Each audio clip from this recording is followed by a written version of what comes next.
দর্শক শুভেচ্ছা, ক্ষমতা নাকি জনতা, আপনি কোন পক্ষে? আমি কিন্তু সাধারণ মানুষের মতামত শুনতে আজকে এসেছি রাজধানীর ধানমন্ডি এলাকায়। মূলত সাধারণ মানুষের মতামত তুলে ধরতে একুশে টেলিভিশনের বিশেষ আয়োজন জনতার কথা অনুষ্ঠানে আমরা শুনব এই এলাকার অর্থাৎ ঢাকা 10 আসনের সাধারণ মানুষের কিছু মতামত। আগামী নির্বাচন আসছে, সেই নির্বাচনে এই এলাকার কি সমস্যার সমাধানের জন্য কি ধরনের সংসদ সদস্য তারা চান এই এলাকা থেকে জেনে নেব সাধারণ মানুষের কাছ থেকেই। যারা এলাকার সমস্যাগুলো জানে তাদেরকেই আমরা এমপি হিসাবে দেখতে চাই। যোগ্য ব্যক্তিকে আমরা ভোট দেব এবং যারা এই 10 আসনে রাস্তাঘাট অলিগলি কি অবস্থা আছে অতি পরিচিত যারা আছে তাদেরকে আমরা বেছে নিব। আমাদের এখানে সবসময় আছে তো ভাষ্যমান এমপি, এলাকা স্থানীয় কোনো এমপি পাই না আমরা। তাই আমরা এখন আশা করবো যে এই সময় তো একটা ঠিক আছে স্থানীয় একটা এমপি পাইলা যারা আমাদের এলাকা সবাইকে চিনে, সবার ভাষা বুঝে, সবার কাজ করতে পারে। মাদক কন, আপনার যানজট কন, ঠিক আছে রোডের সিটারির কাজ কাম কন, এগুলো জন্য জানে করতে পারে এমন একটা এমপি চাই আমরা। বিগত দিনে যারা তৃণমূল থেকে নেতৃত্ব দিছে আর বিগত 17 বছর যে নেতারা জেল জুলুম গুম সম্পূর্ণ নির্যাতন স্বীকার করার রাজপথে এখনও আছে, আমরা এরকমই একজন সংসদ সদস্য চাই আমাদের এলাকার।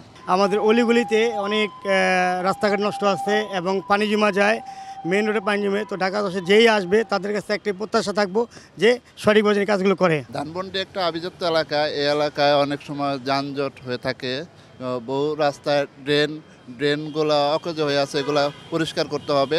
আমরা চাই এখানে যেন যোগ্য নেতৃত্ব আসে। আমাদের আসনে যেহেতু জলাশয় প্রবলেম, অনেক বৃষ্টি হলেই রোডে পানি জমে যায়, আর হলো যানজট সমস্যা সেটা নিরসন। আমাদের বাচ্চাদের খেলার মাঠ নাই, আমাদের মাঠের প্রয়োজন। তারপরে আমাদের বর্ষাকালে দেখা গেছে যে আমাদের এই সোয়ারেজ লাইনগুলোর মধ্যে এমন বাজে অবস্থা হয়, পানি ভরা ডুবে আমাদের মহল্লাগুলার একবারে বাসা বাড়িতে পানি উঠে যায়। এই সমস্যাটা আমাদের সমাধান করতে হবে। আমাদের 10 আসনের যিনি প্রার্থী হবেন ইনশাল্লাহ আমরা আশা করব উনি আমাদের এই বিষয়গুলো উনি দেখবেন। এমন একজন নেতা আমাদের দরকার যিনি আমাদের এই এলাকার, এটা হলো প্রথম আমার দৃষ্টিকোণ থেকে প্রথম একটা পয়েন্ট। দ্বিতীয় পয়েন্ট হচ্ছে আমাদের যেই শুক্রাবাদ কলাবাগানের একটা বড় একটা সমস্যা হলো জলাবদ্ধতা। তো এই ব্যাপারটা আমার মনে হয় যে আমাদের যে পরবর্তীতে আসবে তাকে একটু খুব ইম্পর্টেন্টলি এই জিনিসটা দেখা দরকার। অনেক ধন্যবাদ আপনাকে। দর্শক, আপনারা শুনছিলেন সাধারণ মানুষের প্রতিক্রিয়া। এবার সাধারণ মানুষের কাছে আমরা আরেকটি প্রশ্নে যেতে চাই।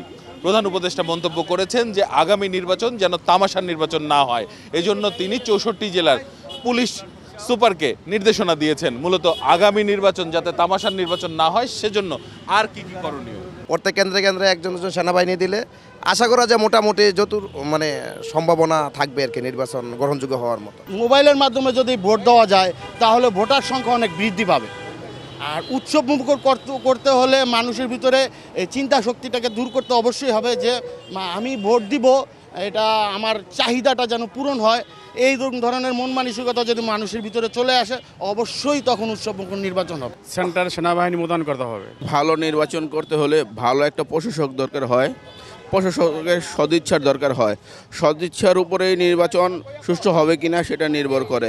প্রত্যেকটা ভোট কেন্দ্রে যাতে প্রশাসনিকভাবে সবাই দায়িত্বরত যারা থাকবে তারা যাতে কোনো দলের আন্ডারে না থাকে সেই জিনিসটা যাতে নিশ্চিত করা হয়। আর্মির পাশাপাশি আমাদের যত ফোর্স আছে তাদেরকেও দিতে হবে। তারা খালি ঘুরবে আশেপাশে, কিন্তু বিশৃঙ্খলা ঘটে হইলেও দুর্ঘটনা ঘটে হলে কেন্দ্রের ভিতরে। এই কেন্দ্র যদি ঠিক মতন থাকে জনগণ আইসা শান্তিতে ভোট দিতে পারবে এবং শান্তিতে চলে যেতে পারবে। সেনাবাহিনীকে স্ট্রাইকিং ফোর্স হিসাবে এবং ম্যাজিস্ট্রেসি পাওয়ার দিয়ে তাদেরকে প্রত্যেকটা কেন্দ্রে মোতায়েন করতে হবে। পরবর্তীকালীন সরকার চাইলে এটা ইতিহাসের সবচেয়ে সুন্দর নির্বাচন হইতে পারে। সেই ক্ষেত্রে দেখা গেছে প্রত্যেকটা যে নির্বাচনের স্থান আছে সেখানে আপনার প্রশাসনিকভাবে কড়া নিরাপত্তা এবং সেনাবাহিনীর জোরদার। সরকার সুস্থভাবে যেন একটা নির্বাচন হয়, কোনো গণ্ডগোল যেন না হয়, এই উদ্যোগটা নিলে মনে হয় সবচেয়ে সুন্দর হবে। প্রত্যেকটা কেন্দ্রের মধ্যে প্রশাসন থাকবে, বাংলাদেশ সেনাবাহিনীর অফিসাররা থাকবে, তাহলেই বাংলাদেশে একটা নতুন উৎসবমুখর একটা নির্বাচন হবে ইনশাল্লাহ। ভিতরে আর্মি থাকবে তাহলে ভালো নির্বাচন সম্ভব। এবার খুব একটা সুন্দর পরিবেশে একটা নির্বাচন হবে, কারণ সবাই সহযোগিতা করবে, এটা আমার আশা। আর আমার নিজে থেকে আমি ব্যক্তিগতভাবে বলতেছি, সেনাবাহিনী, র্যাব, পুলিশ, আনসার গত পিরিয়ডে যে নির্বাচনগুলো হয়েছে আমরা এই বাংলাদেশের মানুষ আর সেরকম নির্বাচন দেখতে চাই না। সরকার চেষ্টা করবে, সরকার তো জায়গায় জায়গায় এসে তো করবে না। যেমন জনগণ কিভাবে ভোট দিব, কিভাবে সরকার জনগণের নিরাপত্তার জন্য এটা ব্যবস্থা করবে। অনেক ধন্যবাদ আপনাকে। দর্শক, আপনারা শুনছিলেন সাধারণ মানুষের প্রতিক্রিয়া। সাধারণ মানুষ কিন্তু তাদের ভাবনাগুলো অসাধারণ, তাদের চিন্তা অনেক সূক্ষ্ম ও গভীর। দর্শক, জনতার কথা দেখতে প্রতি শনি, রবি, মঙ্গল এবং বুধবার চোখ রাখুন ২১শে টেলিভিশনে। সঙ্গে থাকবো আমি আসিফ সুমিত।